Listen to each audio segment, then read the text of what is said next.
Good day everyone, my name is Gretchen Simeon, nursing student of St. Ferdinand College. So today I will be performing about the procedure of antenatal abdominal examination, Leopold maneuver, and fetal exculpation.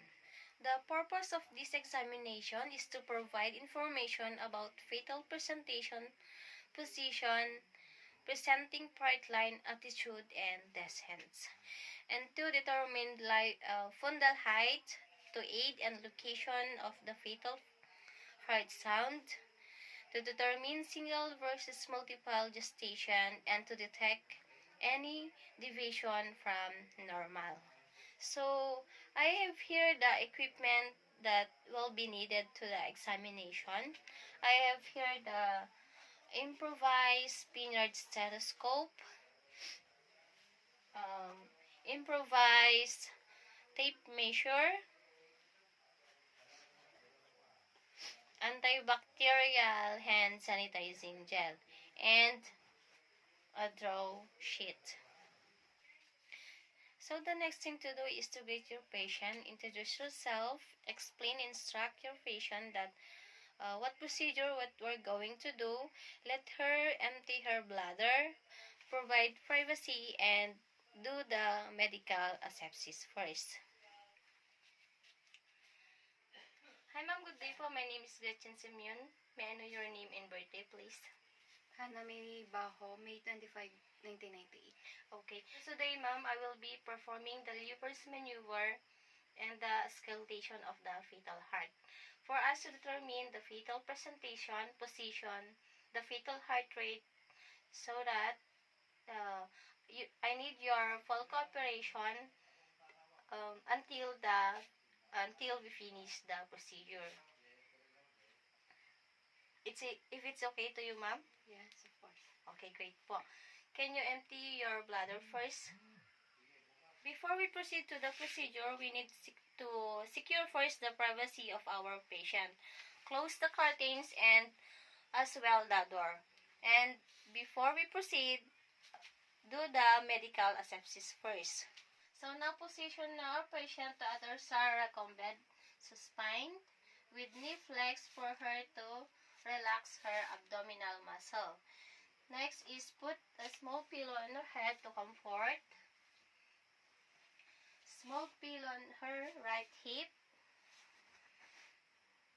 and both sides her hands. And put a draw sheet for her privacy and ask her to expose her abdominal from below the breast till the supine pubis. So now inspect the scars, the diastasis reti, the hernia, linea nigra, strega vitarum, contour of the abdomen, state of umbilicus, and skin condition.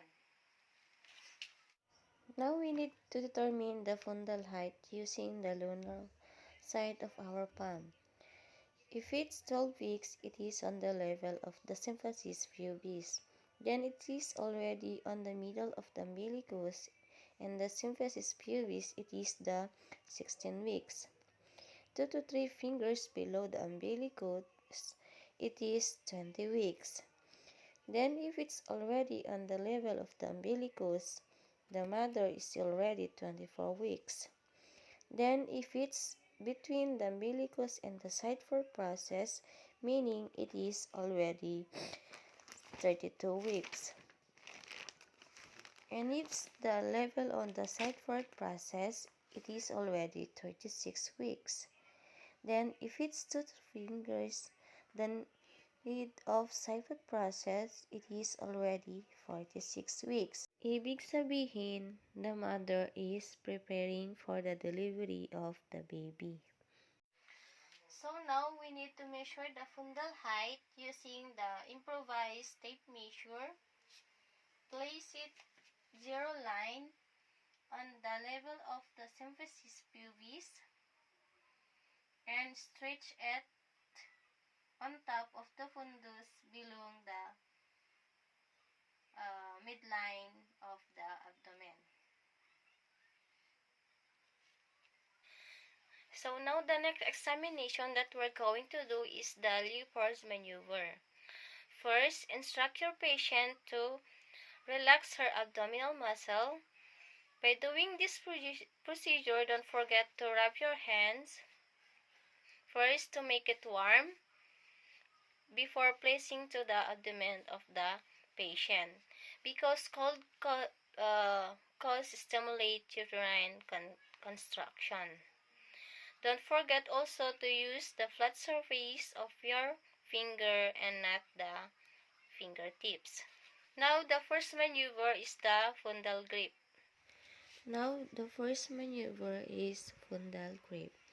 When we palpated the hard and firm, and if it's moving, when we push against it, ibig sabihin, it is the head. Pero kung smooth and soft, ito yung buttocks. The second maneuver is umbilical grip.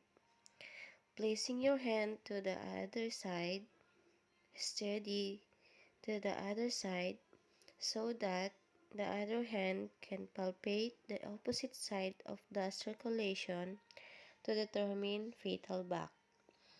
If you feel hard, firm, smooth, ibig sabihin ay ito yung fetal back. If it's regular size, ibig sabihin ito yung legs, arms, and feet, and the baby's hand.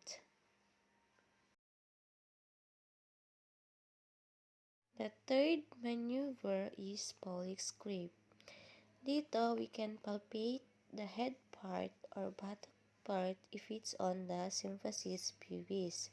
Sa unang step ng maneuver, when we palpated the head, meaning the buttocks should be here.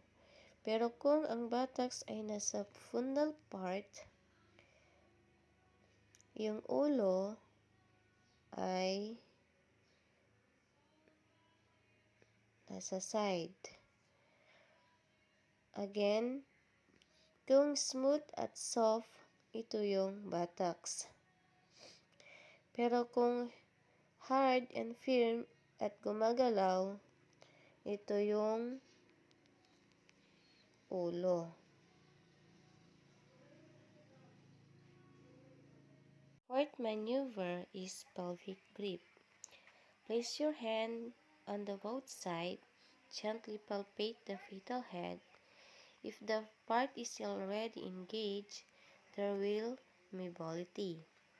Sa procedure na ito, dito natin malalaman kung ang posisyon ng baby is in the cephalic or in breech position.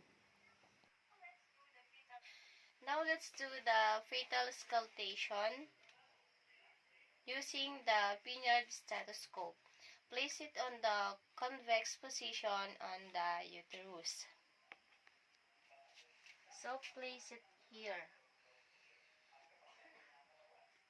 Listen by pressing firmly and gently. Count a full minute without holding the piniard. And the other hand, feel the mother pulse rate.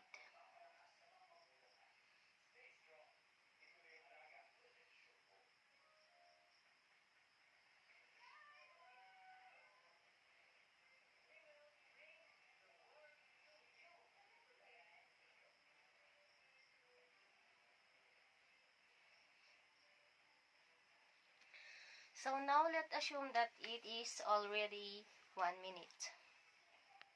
So the last thing to do is to tell your patient about the findings. Tidy your patients, wash your hands, and document all the findings on the patient chart.